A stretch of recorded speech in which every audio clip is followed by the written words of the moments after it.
Welcome to the Bioptimizers Awesome Health Podcast.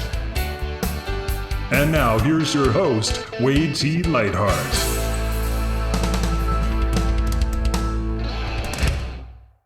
Want awesome health? How about doubling your energy? With our free Awesome Health course, you can get a new video and lesson every single day for 84 straight days. The course covers everything from optimizing your digestion, nutrient intake, correct health issues, including weight, skin, energy, immune system, and so much more. The course could easily be worth $200 or $300 for, and yet it's 100% free when you go to bioptimizer.com. That's bioptimizers.com. Once you're there, just enter your name and email to get the first 3 phases of the Bioptimization report. You'll get the report immediately and begin getting your video lessons each and every day from there on in. Good morning, good afternoon, and good evening. It's Wade T. Lightheart from Bioptimizers with another edition of the Awesome Health Podcast. And today we are going to talk about a really important topic right now. We're going to talk about farming methods, sourcing foods, what goes into your product, the whole etymology of food, and maybe the awareness, the intention, or some people might say the consciousness that goes into and around our food. And today we are joined by Jared Pickard, and him and his wife, Velisa, I should say, are the founders of Be Here Farm plus Nature, a 300 acres, that's a big farm, Nature Sanctuary and Biodynamic farm in Sonoma County, California, where they grow and make a collection of very unique self-care products entirely by hand and all on their family farm. Now, Jared and I met briefly at Paul Chek's 60th party. If you haven't checked out the Paul Chek podcast or checked out Paul Chek, you need to. He is the grandmaster on the mountain, on the hill of our industry. But Jared, obviously, anyone that comes into Paul's circle is highly curated. His standards are really high. And Jared, it's just great to have you on the podcast today to get into all things farming, sourcing, biodynamic farming, all of this stuff I'm really excited to talk about today. Excellent. Thank you so much for having me. I really am happy to be here. I could just tell you one thing, which is that I appreciate everything you just said, and our products have a particular process to them, which we'll get into.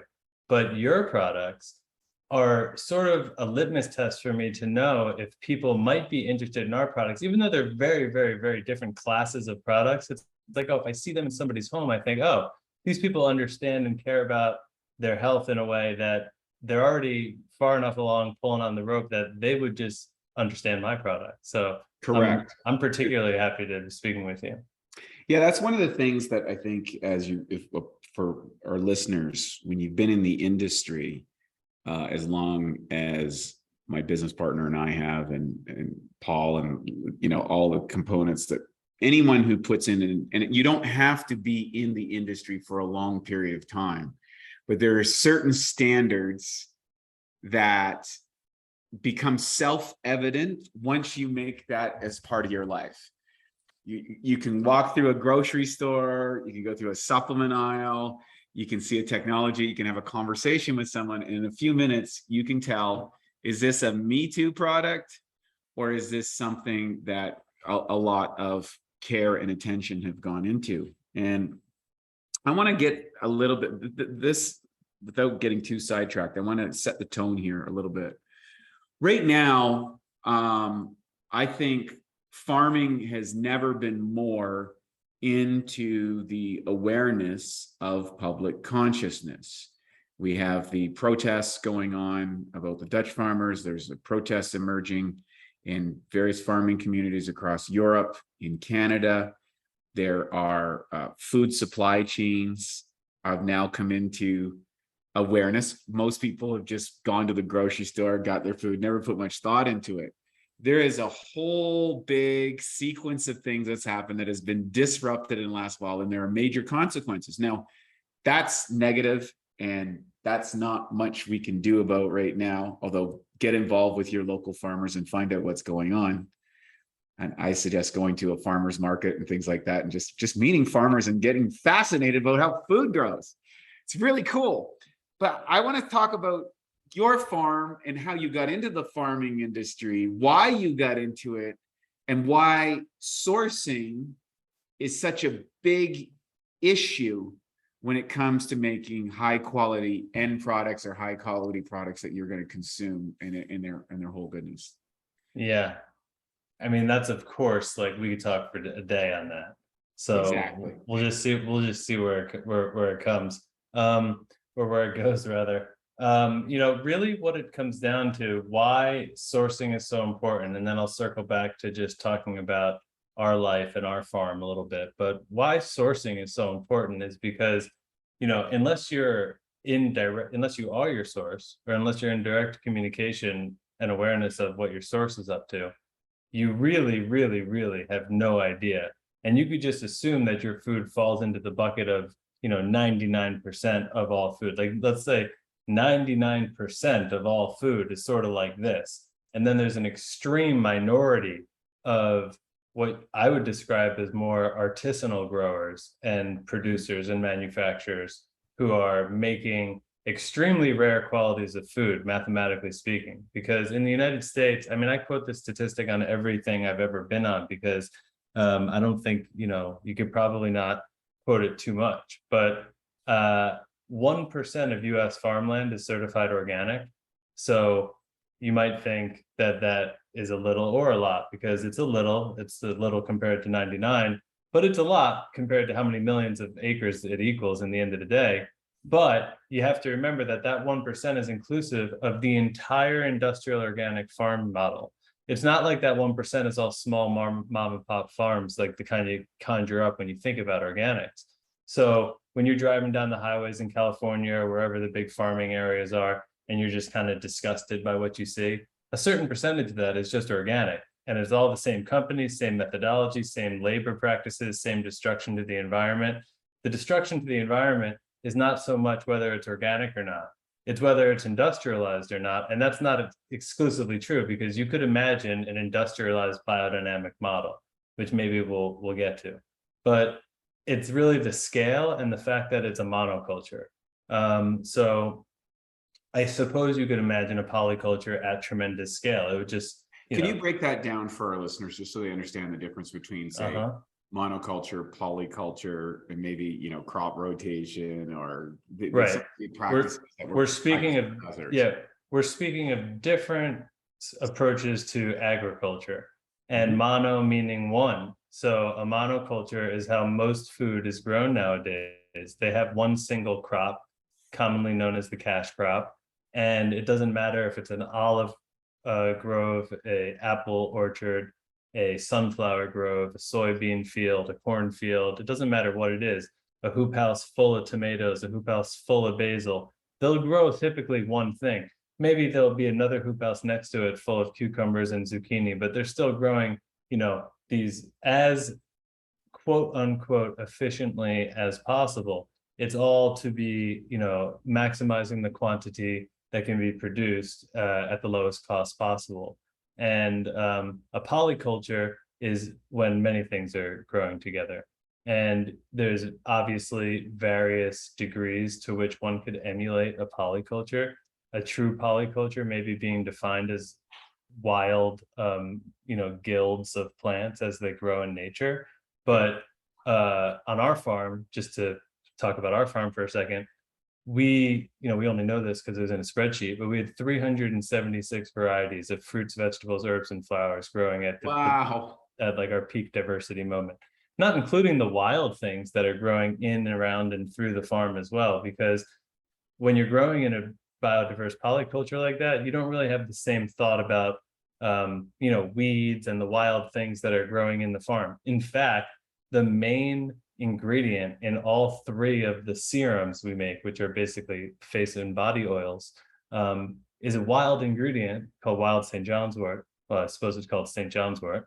And it grows in the wild. You can call it a weed. It grows right through our farm. And that's one of the main ingredients in our products. So on a monoculture, that wouldn't be allowed, because the objective of a monoculture is to literally, now we're coming back to where we were, is to literally kill everything in the field except your cash crop. So that's why when you're driving down the road and you look at these, 5,000 acre apple orchards or whatever you're looking at, it's sort of this light, pale, dead brownish dirt. You want to call it soil, but it looks more like dirt. And it's just the same crop, and they're all trimmed clearly by like straight razor blades up the edge of machines, and they're all the exact same size, and everything looks like it's for machines to operate. That's a classic monoculture. And depending on whether it's organic or what you would call conventional, but I think it's more appropriate to call chemical. So what you would see on either a chemical or an organic farm would be that they would be fertilizing it. On a chemical farm, they're fertilizing it with synthetically derived nitrogen, phosphorus, and potassium heavy, chemical blends. I'm certainly not scientifically oriented or particularly interested in what that is. But on an organic farm, they would use organic fertilizers. And this is sort of where the system breaks down in terms of what's good for you, what's not, is organic good, is industrial good, whatever, because the organic fertilizers stem from the factory farming system. So the bone meal, the blood meal, the feather meal, basically the entrails of the factory farming system are somehow sort of magically reproduced into organic fertilizers on the back end of that industry. And so just because you're organic doesn't mean that you're interested in biodiversity. It doesn't mean that you're interested in wildlife. It doesn't mean you're interested in water quality, the watershed. It doesn't mean you're interested in the local community. It doesn't really mean anything anymore, other than what it does mean, which is a list of chemicals to use or not to use and certain standards. Sort of, it's like an if yes, then that thing. So it's like, if it's of natural origin, then you can assume, yes, it's allowed in organics. So that's a pretty wide net of things that are of natural origin. If it's of synthetic origin, no, with these exceptions. And then there'll be a bunch of pages of exceptions of the synthetic things of you're allowed to use and when and how. And, a classic example for us was an organic farm inspector. The gentleman from the Farm Bureau who goes out to inspect organic farms for their certification came to our farm and asked us, after performing his inspection, where do we keep our chemicals? And we said that we don't have any.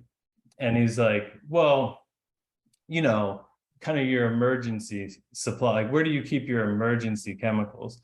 And I'm thinking, we got diesel for the machines, we have some paint, it's, in a shed over here, we can go show it to you. So we literally went and showed him the gas and the paint.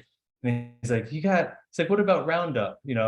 So basically, long story short, this guy said he had never been on a farm that he had inspected that didn't have emergency supply of chemicals, meaning like some sort of weed emergency that requires Roundup in an instant, because there's really almost no weed emergency that you couldn't weed whack or pull the weeds by your hand, other than in a system that's already been super reliant on chemicals, because then they've developed, really sort of Frankenstein super weeds, they call them.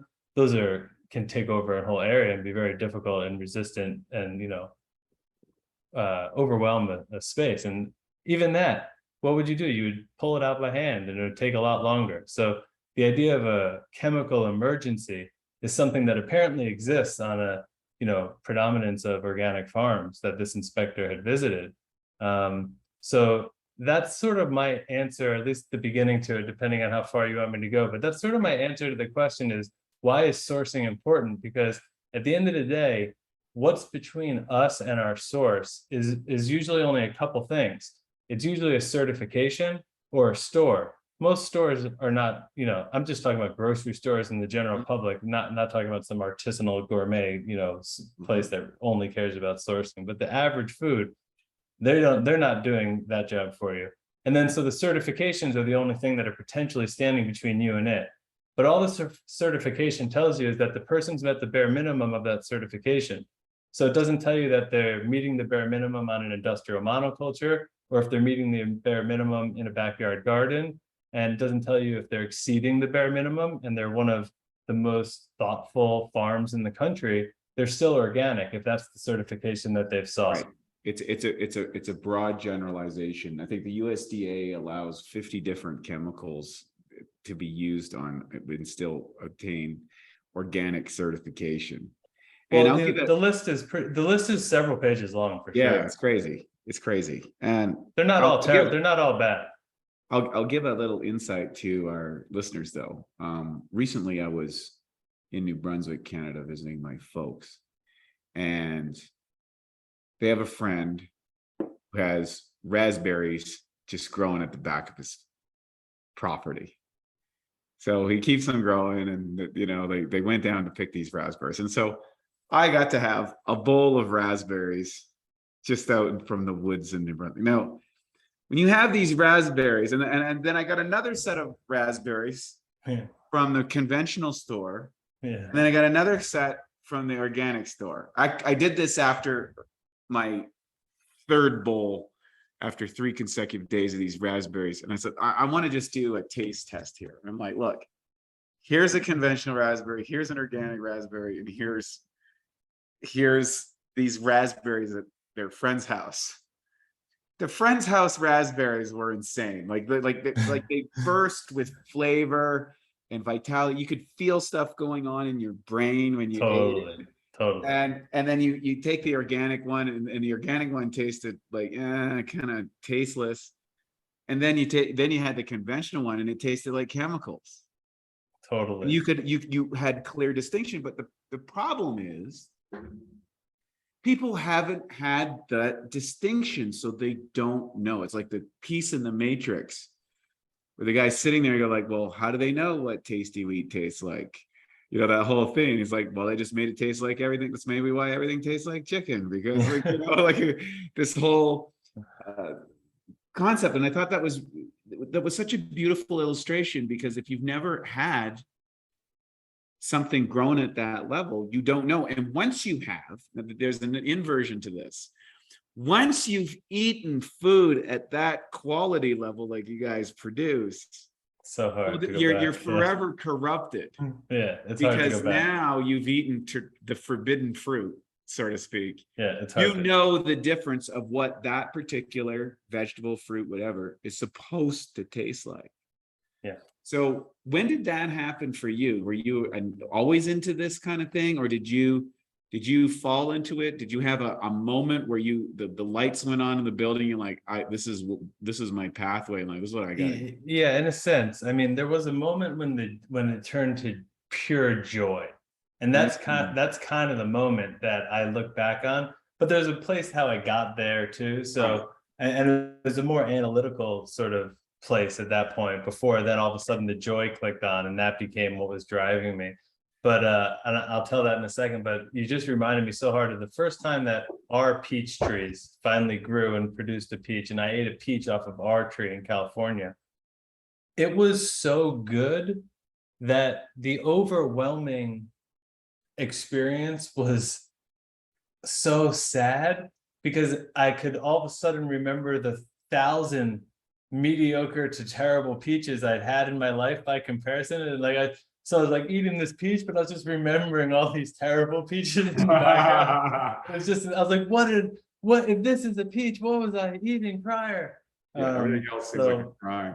Yeah, so how I got there was really through a kind of a health and wellness journey. I was pretty seriously obese coming out of college. Had I not been a lacrosse player my whole life, year-round lacrosse from 4th grade till all throughout college, I think I would have been 400 pounds. I was just eating fast food and, recreational drugs, smoking cigarettes. I was just, garbage disposal. And so getting exposed originally to the Czech 4-doctor model, and just really what that represents, if you're not familiar with the model, but I could have just said, getting exposed to organic food and getting exposed to my expose just went Canadian. Did you hear that? I just slipped into your accent. There you go. And so getting exposed to mindfulness, getting exposed to these things was a real life changer for me. I wouldn't say that it came with pure joy in the beginning, but it came with tangible, positive feedback loop benefits. I was absolutely feeling so much better. And, my guided meditations was like getting 10 massages at once. And, I was going to the gym in the morning, I was working out in the evening, I was getting in touch with nature, I was learning about organic food. All of that stuff was completely new to me because I grew up in the suburbs of New Jersey on like reduced fat food and a lot of processed foods and what you would say a somewhat conventional diet nowadays. Yes. And so that all became, I started really developing these interests, and then the personal professional kind of world really collided when we started pursuing this project. So I left New York City. I was working on the floor of the New York Stock Exchange at the time. I left New York City for an agricultural biodynamic farming apprentice in rural Georgia, sort of in a quarter life crisis, you could say. And that was all in preparation for this hotel project that we had just really started to conceive and would crystallize over the coming few years after that moment.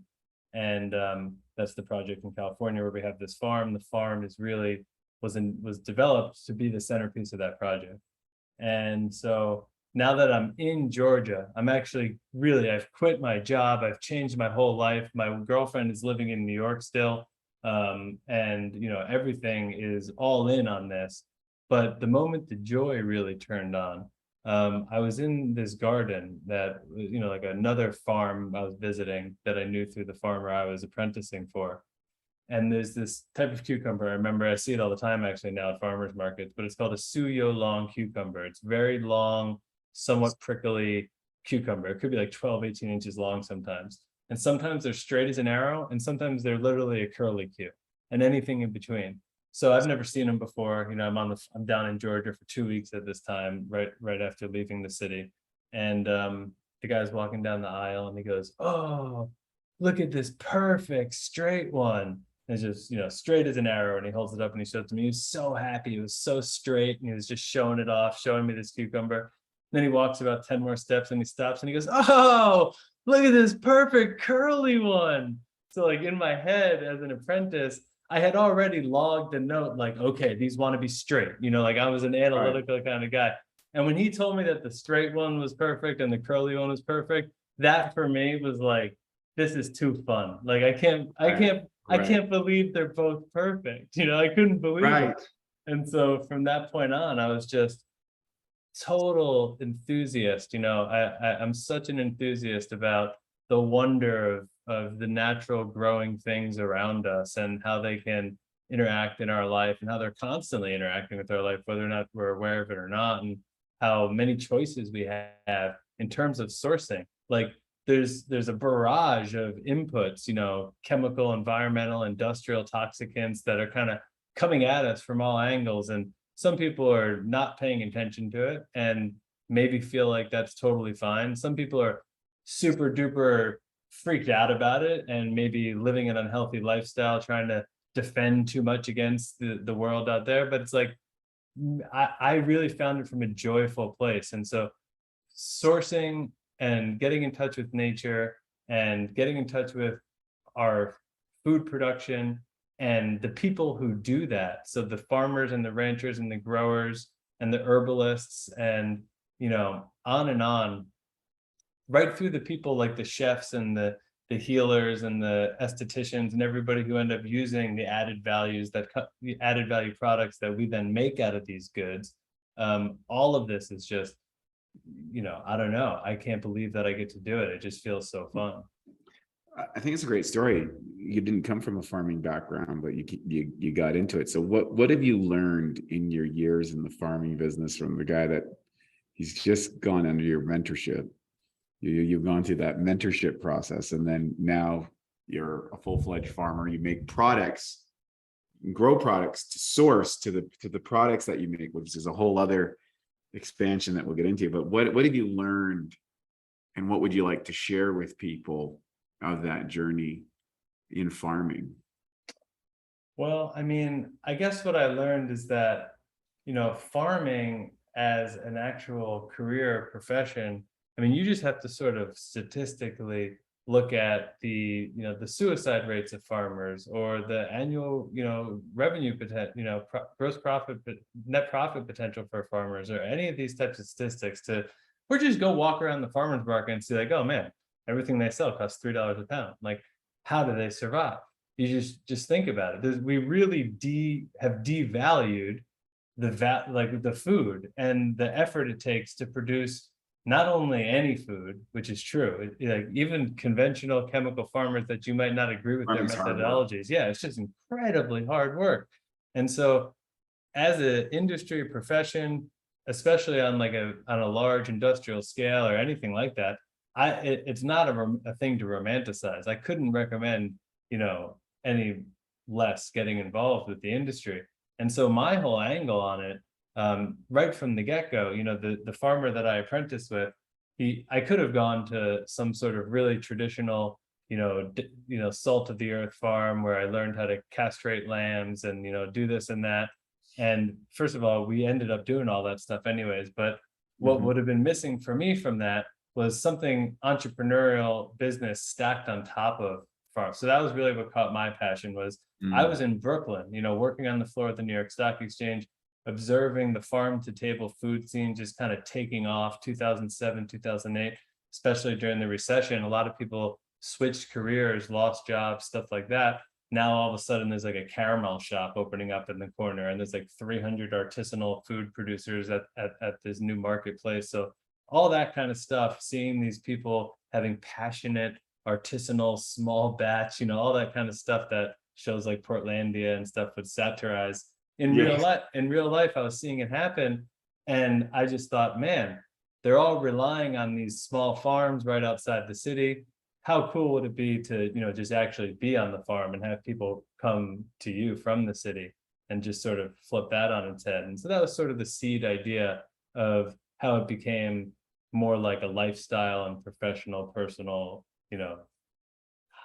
hydra of some kind.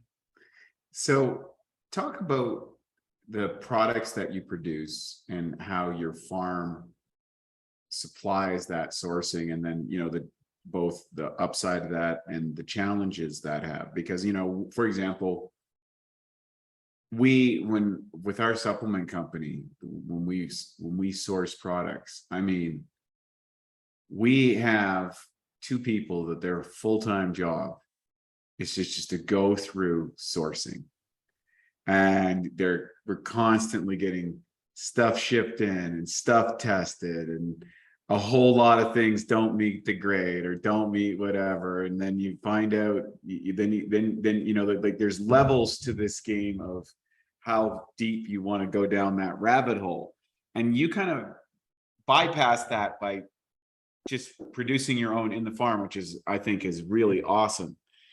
Can you talk about how that happened and why that was so important?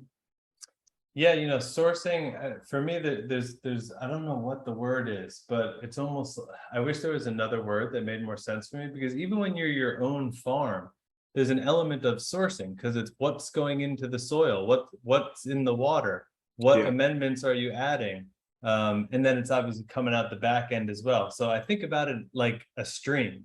And so what's upstream for me and what's downstream for me.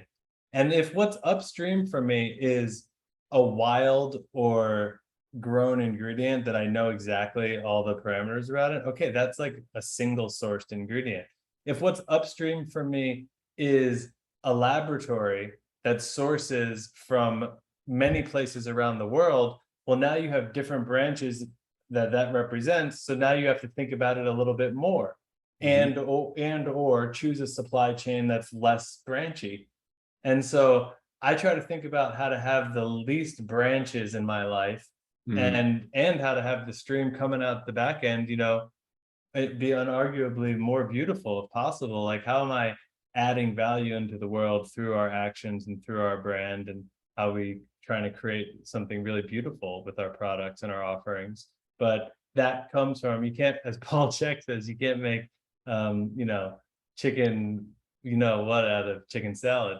And and basically, like, you got to really become mindful of the inputs that are upstream.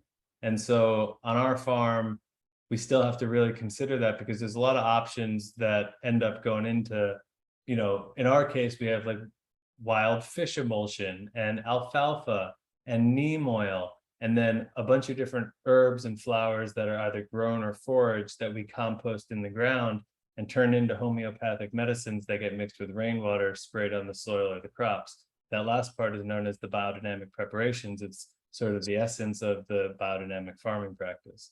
And if you weren't doing that, which believe me, that's like, that sentence represents years of effort, not to be able to say it, but I mean to be able to do it, and an ongoing way too. So when you're doing it, you know, at the end of that season, you make all those medicines, and then you take them and you put them back into, let's call it a mother batch, and then you have that that's sort of a starter for your next year. So by the time you get to year 7, where we were when we just had the wildfires, and unfortunately it all burned down, but when you get to year 7, our biodynamic preparation, let's say mother stash, had been inoculated from the medicines made on year 1, 2, 3, 4, 5, 6, 7. Sort of, if you're familiar with like how balsamic vinegars are aged and reduced over a really long period of time. So wildly fascinating process that, you know, biodynamic agriculture and other styles of regenerative farming, like Korean natural farming, there's other styles of farming that go into just, you know, on one hand, simple and in many ways rather affordable, but on the other hand, very complex and time consuming. And from the modern kind of mindset, like wacky efforts to produce food of this type of quality of those raspberries. And yet we never really will, right? Because every single millimeter, inch, step, or in the case of industrial farming, mile that you take you step away from that raspberry, you got to make up for it in some way. It's like it's like a tiger in a zoo. Is there really a tiger just pacing around back and forth? So when you take it away from all of its plant friends and the community and the you know, the environment that it thrives in, and then you just grow it into chemical monoculture, giving it the sort of macro, and it's like if somebody lived off of just extremely low grade synthetic supplements and they said, you know, that they were going to thrive. They basically just pump these things full of things that allow them to grow quickly and not fall over in half. Yeah, I mean, I know that world years ago. I experienced that world, and so I know without any I know the physiological and functional distinctions between living on a chemical support system for your performance goals versus being on the other end of the spectrum where I am now. And it is a massive, massive difference. I wouldn't be here had I stayed on that program. My whole story got into, you know, I in 1998, I wrecked my digestive system on what was then a performance-based diet in bodybuilding. And then that's what turned me on to that process. And, you know, now I'm 50. I'm going to compete at the World Championships in 8 weeks, which is, I can't believe myself almost. It's very ironic how that sequence happened. But I feel better now than I did 22, it'll be 22 years from that model, like 20 plus years. Amazing. Later. Now, I'm not saying that my physique is better or that sort of stuff is like, you know, like I'm still 50. But your quality of experience and what you're really talking about is it can only be experienced. That's the thing that, in my opinion, will change the paradigm of humanity in regards to food more than anything else, by exposing people to high quality types of foods, product, whatever has been made from that. Once you've had that, it now becomes a reference point, not only for whatever you're consuming or eating at that moment, like the peach story, but you said something there that is exactly the illustration. You instantly now had a comparison between every peach you had before. But then you're thinking the next jump of that is, well, what about apples? Or what about potatoes? Or what about whatever that, you know, like you instantly look through a completely different lens at food. And then as soon as you expose yourself to various details, I'll give you an example. I have another friend who does sourcing. She has a superfood company. She's been to over 120 countries. And she's a cacao freak, right? She loves cacao. Now, her level of awareness around cacao, for example, is insane. And she knows everything about, and she goes to the farms and she sees how they grow and what they do. So she meets the farmer. Like, it's like you just become obsessed with it because it's so radically life-changing. How like, when you had that experience and then you kind of go down this road, like those standards come out in your products, obviously. So how did that translate from your farm into your products, in your own words? And now for a Bioptimizers fixed digestion tip, rapid cheat meal relief. Research shows that cheat meals can actually be an effective way to boost your metabolism. One key weight loss hormone, leptin, can be increased by up to 30% following a cheat meal. The challenge with the cheat meals is that all those extra calories and lower food quality can be hard to digest, which means you could be totally sidelined with a food coma after big cheat meals. The solution is to take strong digestive enzymes like masszymes, which will help rapidly digest and break down the extra food. 3 to 5 capsules before or right after your cheat meal can make a huge difference in how you feel following the cheat meal. If it's a cheat day with multiple large meals, you might want to go up to 10 capsules or higher to help you power through all that food. To save 10% on masszymes, go to masszymes.com. That's MASSZYMES.com and enter the code CHEAT10 at checkout. I mean, we couldn't imagine, it was basically like pulling on a rope that we eventually got to the end to, you know what I mean? We were sitting there on Biodynamic Farm. We had been farming in Georgia for 2 years. We went and we took on another apprenticeship at Blackberry Farm, which is actually a Relais Chateau resort, the #1 resort in the world at the time that I'm speaking of, according to Travel and Leisure that year. Mm-hmm. And, so that was a year of a hospitality experience in preparation for our project. And basically, I just lost my train of thought. Sorry. We're just talking about the journey between the source experience and your production to your products. Right. So like after having a more in-depth learning experience about this, because when we were there at those apprenticeships, we were studying and researching as much as possible, attending conferences on agriculture, stuff like that. Having that exposure, we sort of felt like, okay, we have an understanding of the landscape now. I was understanding that organic is not necessarily clean, and like what's in these organic fertilizers and all that kind of stuff. So we knew that we were going to be sort of farming in a quote unquote beyond organic way. Mm-hmm. And we had an exposure and attraction to biodynamics, which was sort of known as the cleanest, most holistic farming practice. So without knowing enough about it, we just knew that that's what we were going to be doing. And so we started there. And then a couple of years later, I just woke up and was like, what is going on outside? Like everything is just like the peach story, like the raspberry story, but imagine 376 different plants all acting like that.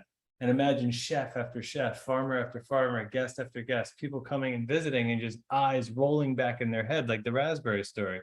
Everybody was responding to the same way.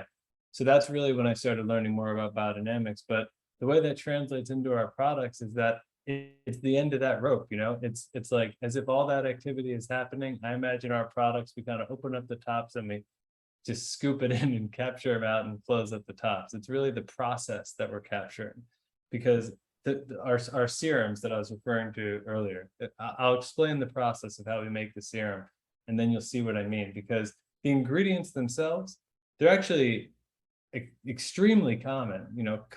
St. John's wort, I mentioned it grows in the wild. It's quite rare to have it in the wild and fresh like that. But even so, it's the most natural antidepressant probably in every health food store. So it's common in that sense. calendula, German chamomile, gotu kola, tulsi. These are ingredients that could have been in your salad, and they're the only ingredients that are in our signature product, which is called the summer solstice serum. And so the way that is made is these flowers, 2 of them in the wild, 5 of them growing in the farm, are all harvested and infused into olive oil. They're submerged into olive oil. The jars are placed into a small hut, and they're left in the sunshine and moonshine for 1 month. And that alone, the pulsing rhythm of daytime and nighttime, is the force of action that allows the plants to unwind into the oil. We do go up and agitate them. We shake the jars as well. Mm-hmm. Those are the 2 forces of action. And at the end of that, it's cold pressed, a very simple pressing mechanism, which helps filter the plant out of the oil. The oils are bottled, later blended in batches, really to order. I wouldn't say exactly to order, not like if you called me and said, I'd like 1 serum, we make it to order, but we make very, very small batches of them. And then for our wholesale clients who order for an entire spa or an entire hotel kind of thing, absolutely to order. And so all of that is a freshness and an attention to detail and quality that you can't possibly replicate at a larger scale or in an outsourced scale, where if you were getting those, even there's only 7 ingredients in the product, but let's say you were getting them for a 30,000 unit, a company that was selling 30,000 units of it, they would have to buy all 7 of those ingredients. They couldn't grow them on one small little farm. They'd have to buy them from many farms in many countries. Based on what we already talked about around certifications and quality control, you know the end of that story. You can't control it. Not to mention that they probably then get dried in sort of large scale industrial dryers that are not at the delicate manner in which we can handle it, and that degrades their quality. And then they could potentially be vacuum sealed and warehoused for an unknown period of time before they're then sent to a lab to be formulated. And that's when that company, let's say skincare company X, gets this ingredient for the first time. Meanwhile, 3 years before this thing was grown, we've been tending the soil with homeopathic medicines to prepare for it. We've nurtured it all the way from seed all the way throughout its whole life. We've picked it by hand, so when you're going through something, picking it by hand, you can choose the most pristine looking parts of the plant. You don't have to be indiscriminate like a machine that just whacks it all down. You can go and pick the highest sort of expressions of the plant. And so that is what ends up in our product. So it's a quality and detail that you can't outsource. And when you do outsource, which we now are in the position of outsourcing, so as our company has scaled and as we've been impacted by the wildfires, we've had to start outsourcing. The incredible thing is, and this is a sourcing problem that one day, if your only goal was to scale indefinitely, you would probably not be able to keep up with. But my sourcing problem is that I only source from people whose practices meet, or in some cases may even exceed, our own extremely high standards, which is a very difficult task because 1% is organic. We've already said about 99% of that 1% is industrial organic. That just leaves about 0.1% for this quote unquote regenerative organic that I might be interested in. In that 0.1%, 0.002% is certified biodynamic. And the overwhelming majority of that is dedicated to a single crop, which is wine grapes. So there's very close to 0% of this style of plant matter available to me. And there's other styles of growing that aren't biodynamic that are equally impressive. And, there's herbalism schools, for example, there's wild foragers, there's super passionate, small scale regenerative biodynamic farms. These are the types of places that I try to network with and source from. I just met a guy. I don't even like to talk about the sources at this point because every time I talk about one, then they're sold out. Right. Yeah. I can't even get our oil that we used to get. We now get our oil from 3 incredible places. It used to be 1, but now I can only get X amount of gallons from him. So we now have to get it from 3. And it's okay because all 3 are exceptional. But if that kept happening and then you needed to get them from 9 or 10, eventually there's not enough of these places making them at this quality. I think this is one of the things that I think is fascinating, and it's going to become more pushed to the forefront, I believe. And it was where I started the conversation with food supply chains, changes in the economic picture that's happening on a global scale, on a massive level. It's going to drive people back to farming. Totally. It's almost inevitable. And the upside of that could potentially be that as more people get exposed to this out of necessity, then a new paradigm for food production may emerge. So I'm short-term pessimistic, long-term optimistic. Totally. The question is, do you foresee, like, how do you see the future of farming evolving? And, you know, there's always negative outcomes and positive. Like, how would you see a positive future of, let's say, the food requirements of civilization is now grown at the standards that you produce at your farms and within your farm network? What would need to happen for that to occur globally? Because that's the question. I mean, to me, that is the question. Yeah. So I mean, there's a couple things to contextualize. First off, our farm wasn't developed in any way to be production oriented. Right. So it was developed to be a high-end hospitality experience that you were meant to wander around and get lost and mesmerized by the colors and scents and butterflies and all that stuff, and picking figs at the perfect height. And you know what I mean? It was about experience, and in a way, education. And so part of the solution to me is education and experiences that really captivate people, like the raspberry, you know, giving people that experience. I think you're exactly right that is a real big part of the solution. And another way of saying that is that people have to want it. So you're also describing a scenario where we have to need it, you know, a societal fallout. Okay, at that point we need it. But whether we want it, which would have to be a really strong want, or need it, I think the future is small scale, localized, regenerative agriculture. Mm-hmm. And whether that cleverly bonds together into co-ops that might even somehow service like larger distances, even international, because, you know, I can't grow coffee, I can't grow certain things. Like I'm not one of those people who says it's got to be from 50 miles, but if I'm sourcing it from around the world, I want to know that they have similar ethos as I do around the planet in general, and around farming practices and quality and chemicals and nutrient density and all that stuff, farm worker health and safety. And so that's sort of the litmus that I look for. Certifications don't really do anything for me. So the model would have to kind of be beyond certifications, which can only be achieved locally. Like locally, then you could know, because you could be intimately involved with it.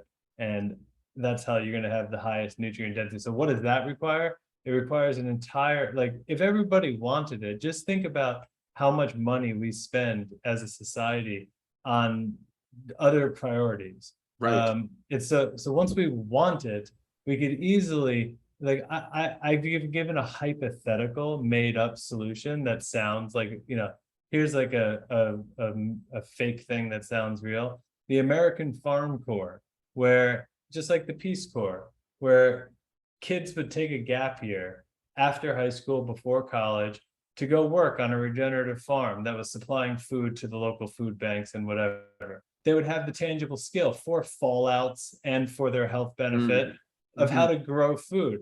Some of them, like me, would get turned on by the cucumber story, right, and they would actually become our young farmers, and they wouldn't even go to college or whatever they were planning to do before that gap year. And so that could be on a local, regional, international level. It could be literally, you know, like the Peace Corps and stuff. These things have sometimes, I think, hundreds of millions of dollars that go towards them. So we could and I'm sure it's great to build bridges in different communities and stuff like that, but this is something we could prioritize in America. with the same or different money, and maybe it's privately funded.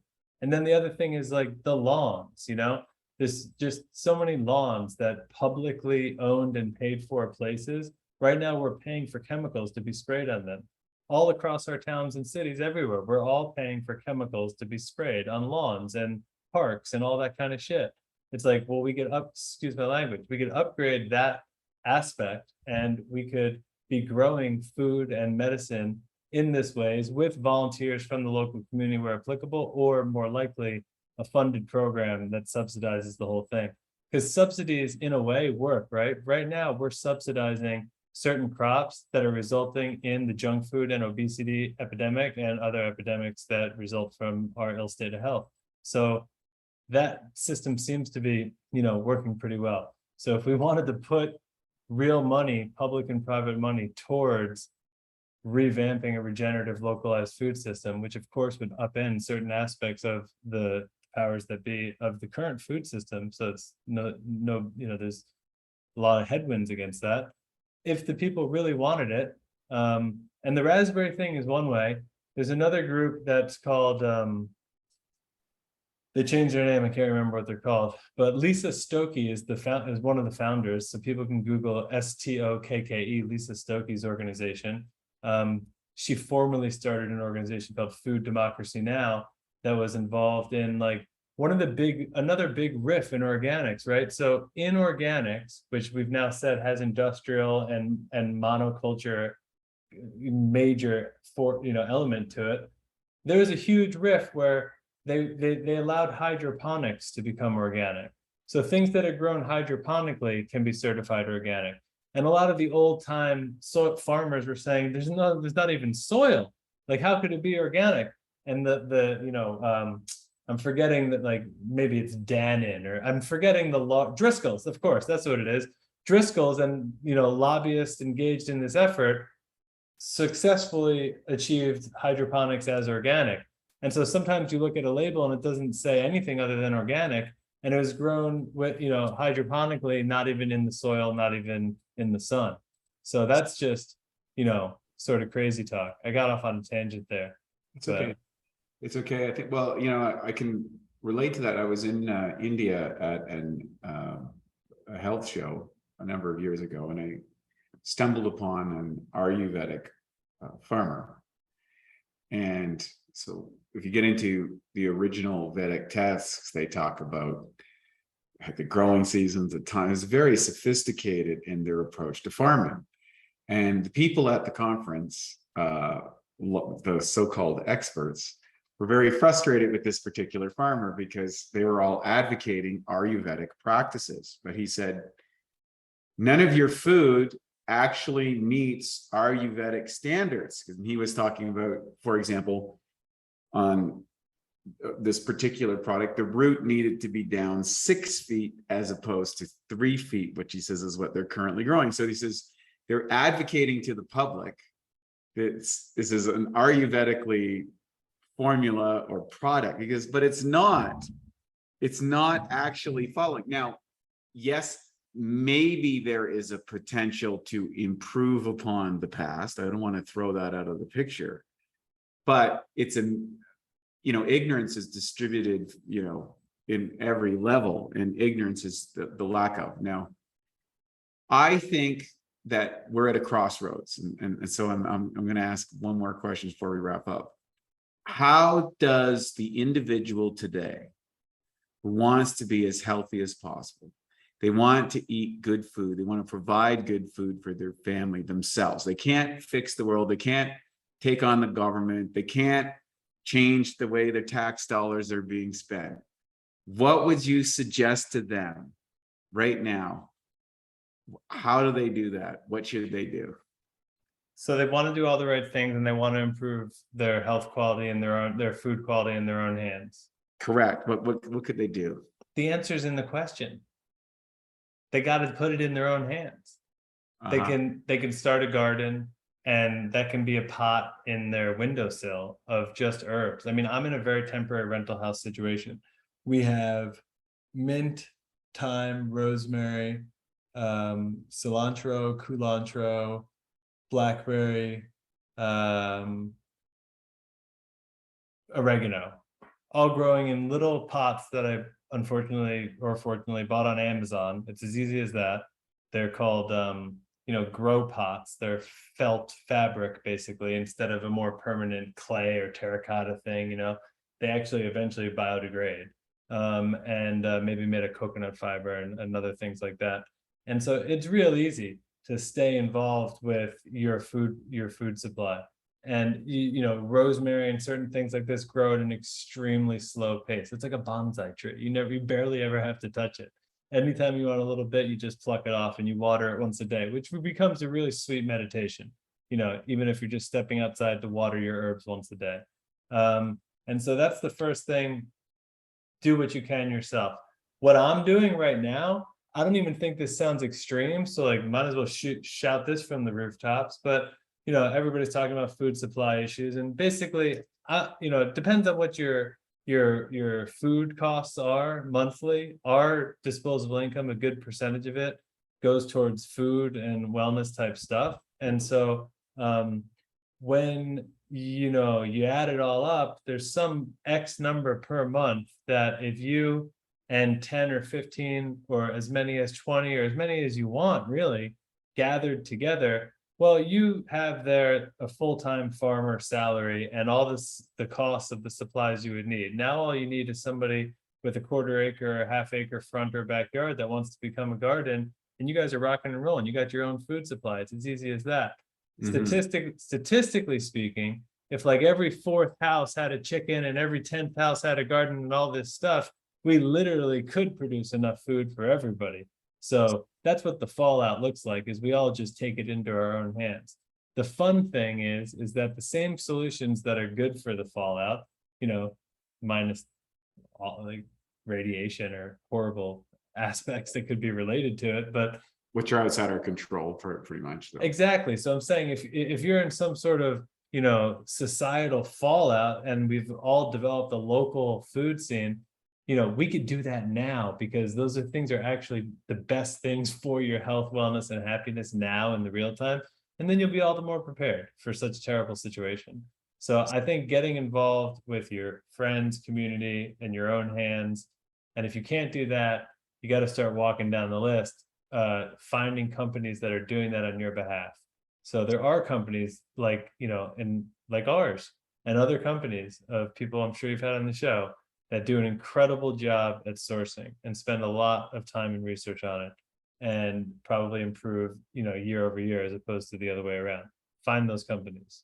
So talk a little bit before we wrap up about your company, what you do, what you offer for people, because I know we could go on forever here, but I want to have our listeners come and check out what you're doing and get turned on to Be Here Farm and everything that you guys are doing. So yeah, so we talked a bit about the process of how we make those oils and the solar and lunar infusions, and so we blend those together and to make 3 different serums.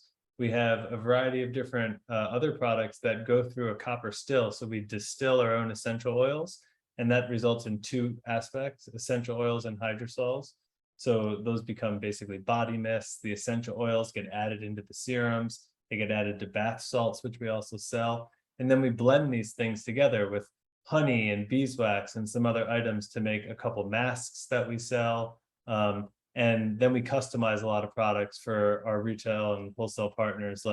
There's some of the best spas in California and the country, frankly, that the Be Here products and offerings are now in their spa treatment. So you can go to Meadowood in Napa Valley or a variety of other spas, and you can get a treatment with our products that was basically customized around the fact that they were trying to showcase the products. So pretty exciting time for us in that regard. And